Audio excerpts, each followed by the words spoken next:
الشيطان الرجيم بسم الله الرحمن الرحيم الحمد لله بنعمته تتم الصالحات وبفضله تتنزل الخيرات والبركات وبتوفيقه تتحقق المقاصد والغايات أشهد أن لا إله إلا الله وأشهد أن سيدنا ونبينا محمدا عبده ورسوله ورحمة للعالمين صلوات الله وسلام عليه وعلى آله وصحبه ومن تبعه بإحسان إلى يوم الدين وبعد. Sahabat Yakisma, para pemirsa dimanapun berada yang Allah cintai, alhamdulillah, mari kita bersyukur kepada Allah. Di sore hari ini, hari Kamis, kembali lagi bersama dengan saya dalam kajian kitab Bi'ai Qalbin Nalqa Rudda Ilayya Ruhi tentang buku yang menjelaskan bagaimana kita mengembalikan ruh kita ke dalam hati kita, yang dengannya kita akan merasakan lezat setiap ibadah atau setiap kebaikan yang kita kerjakan. Dan sungguh sadar betul bahwa ketika ruh ini mulai tidak begitu baik atau tidak sehat hati kita karena ruh tidak begitu baik, maka sudah dipastikan ibadah atau kebaikan yang kita lakukan pun kehilangan lezatnya. Karenanya kitab ini bersama-sama kita di kajian di sore hari ini di Yakisma. Harapan kita mudah-mudahan dengan kajian ini Allah Subhanahu wa taala memudahkan kepada kita setiap kajiannya, lalu kemudian Allah bersihkan hati kita dan mengembalikan ruh kita ke dalam hati kita sehingga hati kita kembali lagi dalam keadaan yang sehat, bahkan lebih baik daripada sebelum-sebelumnya. Para pemirsa, Bapak Ibu, sahabat Yakisma yang dirahmati Allah, pada pertemuan sebelumnya kita telah berada pada fase menjelaskan tentang mode atau bentuk hati yang ketiga, yaitu hati yang mati. Yang sebelumnya juga kita sudah bahas tentang hati yang hidup dan hati yang sakit. Dan maaf, hati yang hidup, mati, dan hati yang sakit. Dan sekarang kita sedang berada menjelaskan tentang hati yang sakit. Dia hanya memiliki dua hal. Yang pertama adalah hati yang sakit itu karena syahwat, dan yang kedua karena syubhat. Dan syahwat ini berkaitan dengan jasad kita, fisik kita, kebutuhan yang mendesak kita, lalu kemudian ia merusak hati kita sehingga dia dalam keadaan sakit. Atau dia bersifat syubhat yang berkaitan dengan pikiran kita, akal kita, sehingga hal-hal yang semestinya Allah inginkan, cara pemahaman kita, berpikir kita yang Allah sudah gariskan dalam Al-Quran atau yang sudah dituntun oleh Rasulullah dalam sunnahnya, Allah inginkan demikian, tapi karena ada syubhat yang kemudian kita merubah cara pandang kita terhadap apa-apa yang Allah SWT inginkan dan Rasulnya.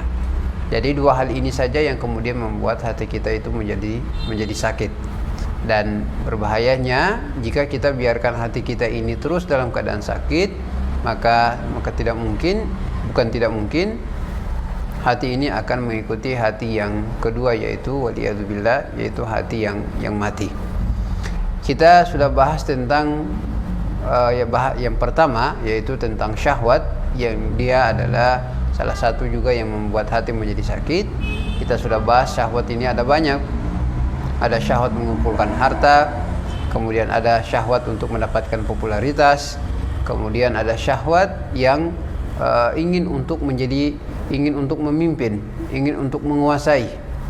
Jadi hubbur riasah, senang jika ada pada satu tempat, jika dia tidak berbicara, maka dirasakan ada yang tidak afdal, tidak sempurna, kecuali jika ia berbicara. Dan Rasulullah sallallahu alaihi wasallam telah mewasiatkan kita berkaitan dengan hal ini, Kata Rasulullah sallallahu alaihi wasallam, "Ma dhi'bani ja'ian ursila fi ghanamin bi afsadi laha min hirsil mar'i 'ala al-mali wa syarfi lidinihi."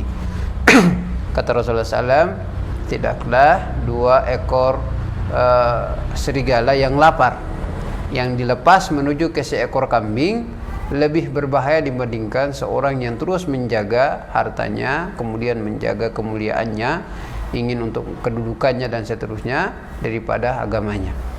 Jadi ini juga menjadi perhatian buat kita, bahwa jika kita tidak memiliki kesiapan, tidak memiliki kompetensi yang baik untuk menjadi seorang pemimpin, maka janganlah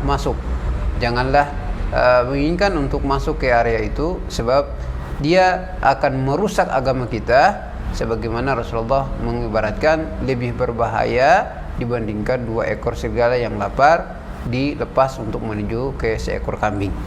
Ini bukan berarti bahwa seluruh kita kaum muslimin kemudian tidak membentuk pribadi-pribadi mereka menjadi pemimpin, tidak.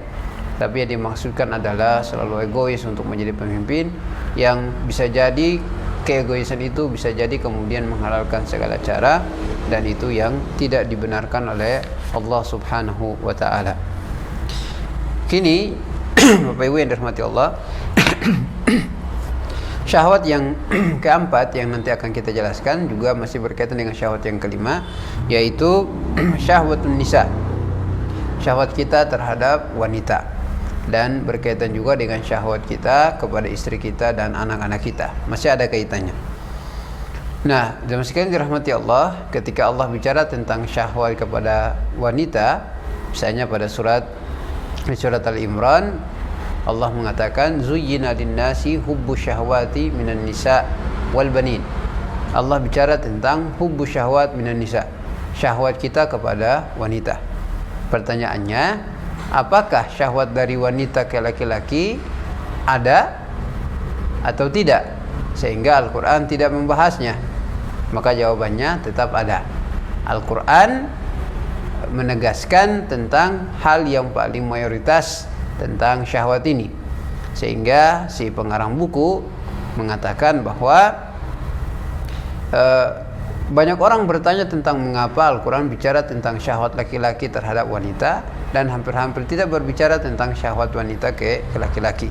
Maka jawabannya, kata beliau, annal hubba indal rajuli yatamahwaru haulal af'al. Kalau laki-laki, cintanya itu efeknya itu ke sikap, ke action langsung. Fahuwa indahu gharizatun tattabi'uha atifah. Jadi kalau kita laki-laki, yang ada pada diri kita adalah ghariza atau kebutuhan biologis kita, barulah kemudian akan diikuti dengan atifah, perasaan kita.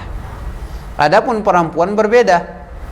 Kata beliau, bainamal hubbu indal mar'a, adapun cinta pada perempuan, yang pertama adalah atifatun muqaddimah, perasaan dulu yang mendahului, barulah kemudian ghariza setelahnya atau kebutuhan biologis setelahnya. Karena itulah maka cinta laki-laki ini dia akan lebih banyak ke persoalan reaksi terhadap lawan jenisnya, kemudian sikapnya. Karena itulah Allah bicara dalam Al-Quran lebih banyak kepada laki-laki, hubbu syahwati minan nisa, dan bukan berarti bahwa syahwat dari perempuan terhadap laki-laki tidak ada. Karenanya memang hal demikian kita mendapati bahwa ya laki-laki yang akan pertama mengungkapkan tentang cinta dia, mengungkapkan tentang perasaan dia, bukan berarti tidak ada perempuan yang tidak mengungkapkan perasaan dia. Ada. Tetapi yang lebih banyak adalah laki-laki yang mengungkapkan perasaan dia dan seterusnya. Adapun perempuan, kata beliau, fahuwa indan nisa kalimatun wa thana'un wa ghazl.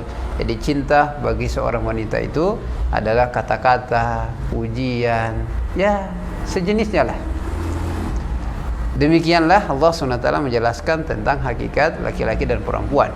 Karena itulah Allah berbicara kepada laki-laki, karena cinta laki-laki itu dia akan cepat reaksi dia, sikap dia terhadap cintanya itu dia akan lebih, bisa kita bilang lebih untuk ingin cepat diungkapkan, sedangkan perempuan mampu untuk menyimpan rasa cintanya. Dan dari sini pula jamaah sekalian, sahabat Yakesma, Bapak Ibu dirahmati Allah, Rasulullah sallallahu alaihi wasallam mengingatkan kita tentang perempuan. Kata beliau, ma taraktu ba'di fitnatan adhar 'ala ar-rijali minan nisa. Kata Rasulullah, aku tidak pernah tinggalkan fitnah yang paling merusak terhadap laki-laki dari umat ini kecuali adalah perempuan.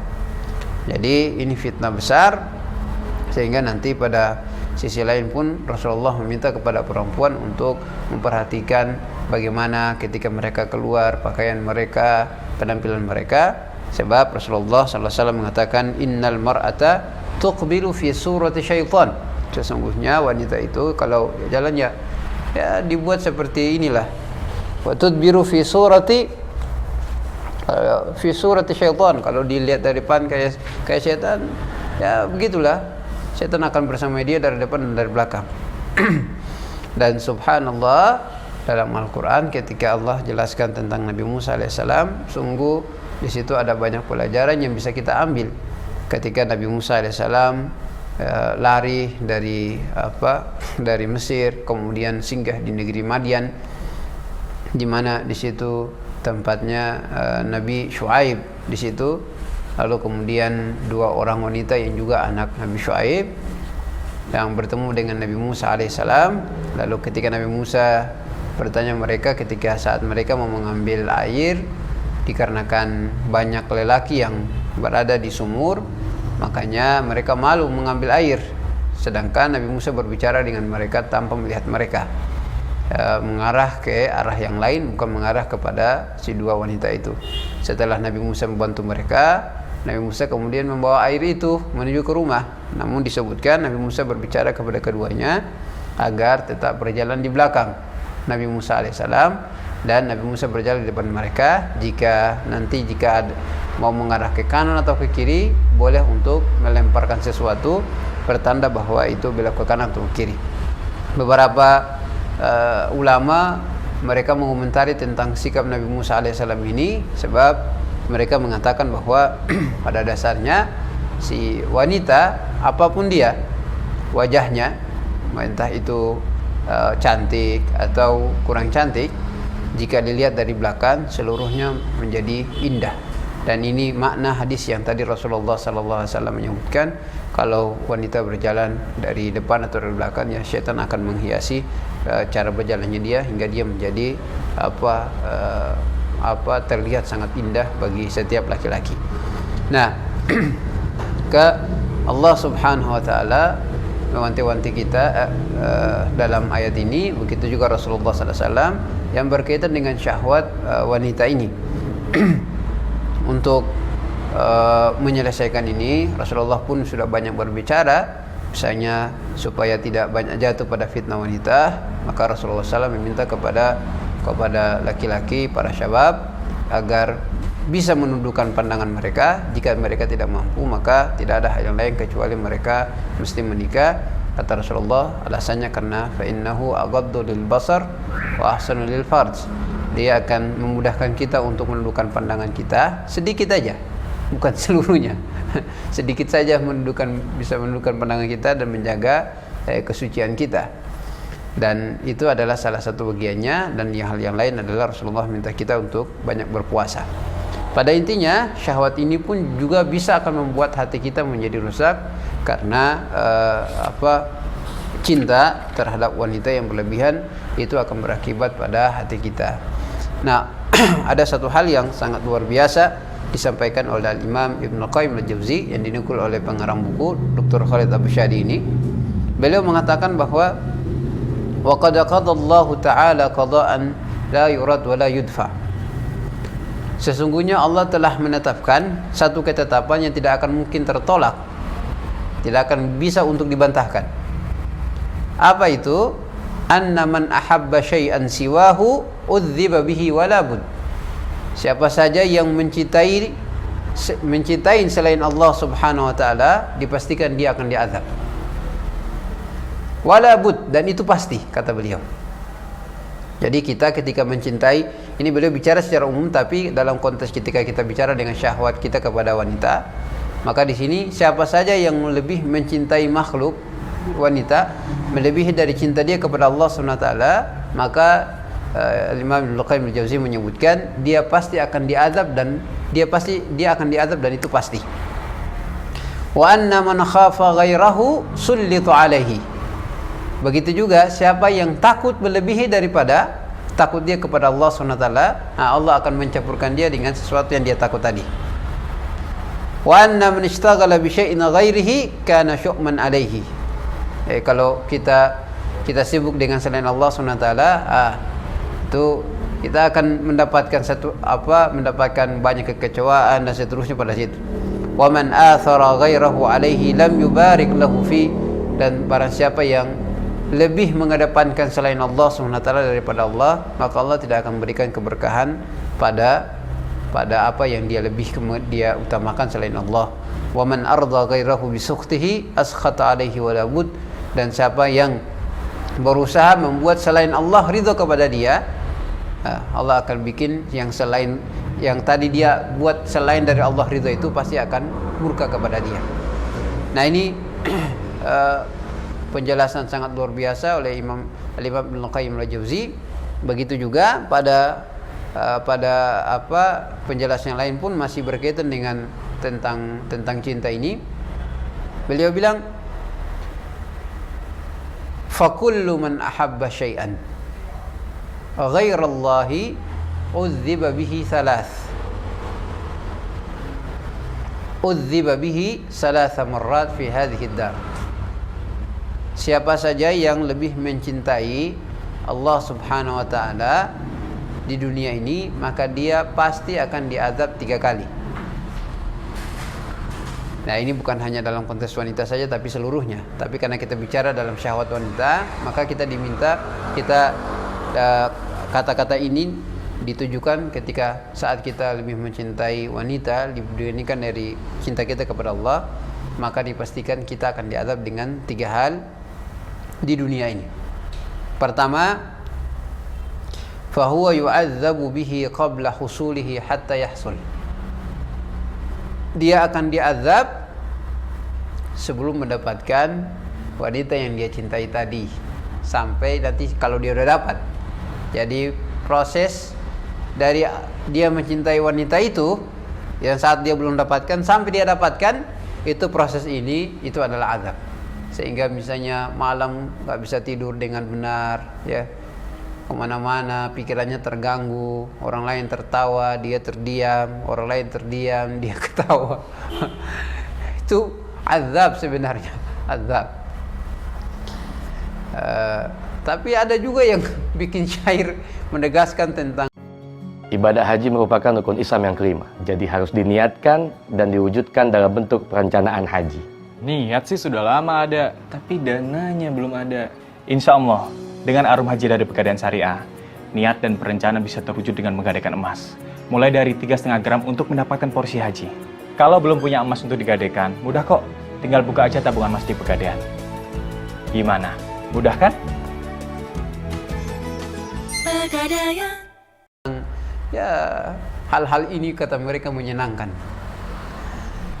Tapi sebenarnya bukan menyenangkan, itu azab.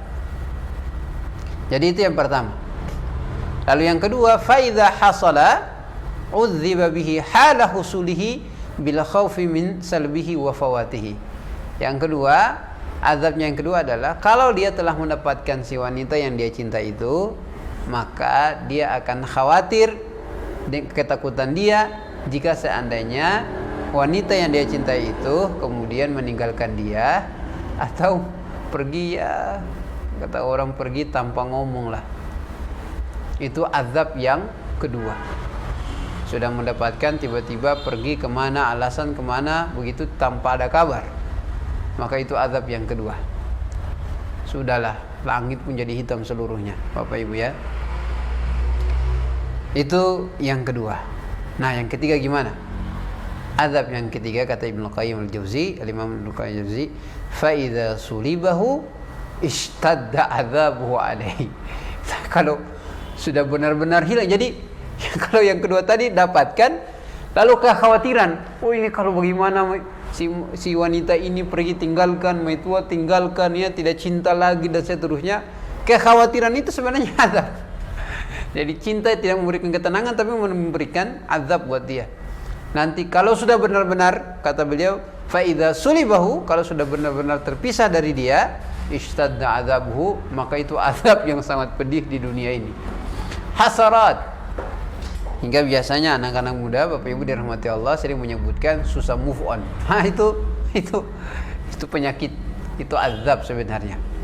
Fahadhihi salasatu anwa' minal azab fi hadhihi dar. Kata Al-Imam Ibnu Qayyim Al-Jauzi, ini 3 bentuk azab yang pasti diperoleh oleh setiap hamba yang lebih mencintai Allah Subhanahu wa taala daripada lebih mencintai selain daripada Allah Subhanahu wa taala dibanding kepada Allah Azza wa Jalla. Wa amma fi barzakh, gimana kalau nanti di dalam kubur? Fa'adzabun, kata beliau, yuqarinuhu alamul firaq alladzi la yurja'u lahu. Subhanallah, nasallallahu alaihi wasallam. Kalau azab di dalam kubur, maka itu azab yang kata beliau fa'adzabun yuqarinuhu alamul firaq alladzi la yurja'u lahu. Jadi sakitnya itu ketika kita berpisah sesuatu dan sesuatu tidak akan mampu lagi kembali. Itu sakit ketika di alam barzakh. Wa alamun fawat ma fatahu minan na'im al-azim bishtaghalihi biduddihi, dan rasa sakit dia karena tidak mendapatkan nikmat yang Allah SWT sebenarnya khususkan, Allah siapkan buat mereka yang lebih mencintai Allah Subhanahu wa taala dalam kubur. Jadi para pemirsa yang dirahmati Allah, ini salah satu syahwat yang kalau kita tidak perhatikan dengan baik, dia pasti akan menghancurkan, akan membuat hati kita menjadi sakit. Dan jika seandainya dibiarkan begitu saja, maka hati kita bisa sampai menuju kepada hati yang mati. Kita dapatkan banyak cerita tentang bagaimana orang-orang yang saling mencintai hingga cinta mereka itu keluar dari koridor cinta kepada Allah Subhanahu wa taala. Atau kalau misalnya cerita tentang Laila dan Majnun, ya, si Laila dan Majnun, ya, Malam dan Majnun, Malam dan Gila. Oh, bisa begitu. Romeo dan Juliet dan seterusnya. Ini semua ceritanya tentang bagaimana bahayanya syahwat, lebih cinta kita kepada istri lebih daripada cinta kita kepada, atau cinta kita kepada wanita lebih daripada cinta kita kepada Allah Subhanahu wa taala. Para pemirsa, sahabat yang dirahmati Allah, adapun yang terakhir adalah syahwat hubbul ahli wal walad. Masih berkaitan juga dengan wanita, istri, yaitu cinta kita kepada anak dan keluarga. Ini juga bagian dari syahwat. Jadi disebutkan waqad wuridat tahdhir min hadhihi syahwa fi aktsar min ayat. Jadi syahwat tentang kita lebih mencintai keluarga kita, anak-anak kita, Allah SWT telah mewanti-wanti kita dalam banyak ayat dalam Al-Qur'an. Wala'alla akhtaruha wa 'azamuha waqan, kata pengarang, dari ayat-ayat yang menjelaskan tentang betapa berbahayanya ini cinta berlebihan terhadap keluarga dan anak ini dibandingkan cinta kita kepada Allah. Yang paling akhtar, yang paling berbahaya dan paling lebih dahsyat waqa'an al-qalb, yang terasa di hati kita, adalah ayat Allah Subhanahu wa taala, ya ayyuhalladzina amanu inna min azwajikum wa auladikum aduwwan lakum fahdharuh. Wahai orang-orang beriman, sesungguhnya sebagian dari istri-istri kalian dan anak-anak kalian adalah musuh bagi kalian, fahdharuh, maka berhati-hatilah. Ayat ini berbicara kepada orang beriman, bukan orang yang bukan beriman. Jika orang beriman, tentunya kita pahami betul mereka akan memilih istri-istri mereka juga, ya, tentunya dengan memilihnya secara lahiriah, ya, kita berhusnuzan ini adalah yang terbaik. Tapi Allah masih mengatakan bahwa sesungguhnya, wahai orang beriman, sesungguhnya sebagian dari istri-istri kalian dan anak kalian itu adalah musuh bagi kalian, fahdharuhum, maka berhati-hatilah. Ini ayat ini sangat kena di hati kita. Karena itulah dilanjutkan lagi, wa in ta'fu wa tasfahu wa taghfiru fa innallaha ghafurur rahim. Kata Allah, jika kalian memaafkan wa taghfiru, kan permohon maaf, fa innallaha ghafurur rahim, sesungguhnya Allah Maha Pengampun dan Maha Penyayang. Lalu pada ayat kedua Allah bilang lagi, mengulang lagi, innama amwalukum wa auladukum fitnah, sesungguhnya anak-anak kalian dan sesungguhnya harta-harta kalian dan anak-anak kalian adalah fitnah, ujian buat kalian.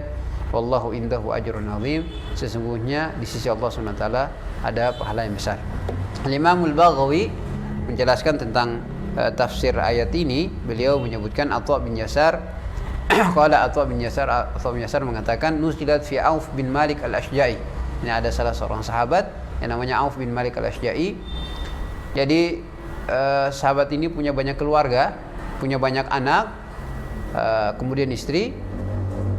Wa idza arada al-ghazw, kata Imam Al-Baghawi dalam tafsirnya, jika sahabat ini Auf bin Malik Al-Ashja'i ini kalau ingin keluar untuk berperang, ya sudah, istrinya, anak-anaknya semuanya nangis semuanya. Warakiku, bahasa itu warakiku itu mereka berusaha untuk bikin hatinya tuh melembek hingga kabarnya nggak bisa keluar. Aduh Pak, ini begini. Jadi mereka berusaha untuk membuat hati sahabat Rasulullah Auf bin Malik Al-Ashja'i ini supaya hatinya itu menjadi lembut, menjadi begitulah, sehingga tidak mampu untuk meninggalkan mereka. Fa anzalallah, maka Allah turunkan ayat Al-Qur'an, inna min azwajikum wa auladikum aduwwun lakum, sesungguhnya dari istri-istri kita, sebagian dari istri-istri kita dan anak-anak kita itu adalah musuh bagi kita. Kenapa musuh? Karena mereka menghalangi kita untuk melakukan kebaikan, berjihad di jalan Allah Subhanahu wa taala. Dan kata min itu maksudnya litab'id, atau artinya sebagian, enggak semua anak dan istri kita itu menjadi musuh, artinya sebagian aja.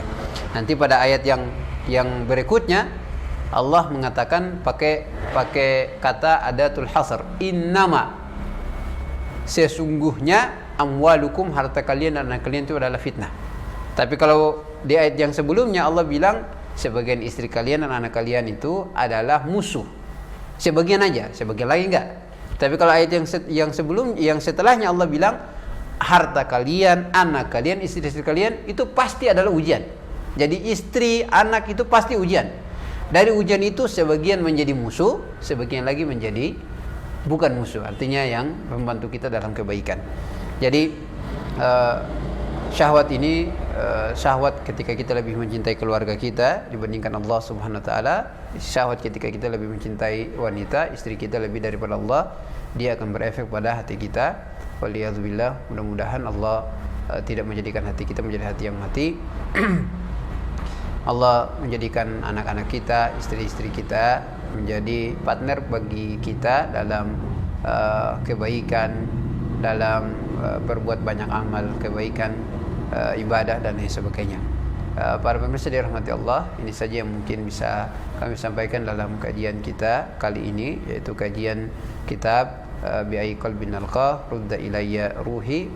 Mudah-mudahan Allah mengembalikan ruh ke dalam hati kita, sehingga yang awalnya tadi kita lebih mencintai wanita dibandingkan Allah, lebih mencintai anak kita dibandingkan Allah, kemudian Allah mengembalikan ruh lagi hingga kita menjadikan Allah benar-benar yang lebih kita cintai daripada selainnya. Nasallallahu al-afiyah. Insyaallah kita akan ketemu pada kesempatan lainnya. Aqulu qawla hadza wa astaghfirullah. Assalamualaikum warahmatullahi wabarakatuh.